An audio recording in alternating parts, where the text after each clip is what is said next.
পাকিস্তানের হাতে বন্দী ভারতীয় বিএসএফ জওয়ান, ওনার ছোট শিশুটি কাতর ভাষায় বলে, আমার বাবা শীঘ্রই শিবশম্ভুর আশীর্বাদে, আমি প্রার্থনা করেছি ওনার আশীর্বাদে আমার বাবা ভালোভাবে সুস্থ বাড়ি ফিরে আসুক, আমি প্রার্থনা করেছি।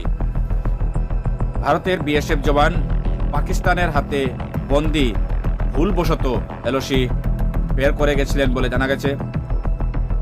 বিএসএফ জওয়ানের ছোট্ট শিশুটি, নাবালক শিশুটি যে কাতর ভাষায় বলছে সেটি কিন্তু বুক ফেটে যাওয়ার মতো একটি ক্ষণ রয়েছে।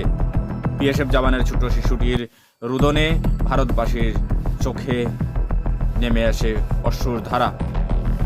ছোট্ট শিশুটি বলে, আমার বাবা সুস্থ ও ভালোই ফিরে আসবে বাড়িতে। কাতর হয়ে ছোট শিশুটির রুদন।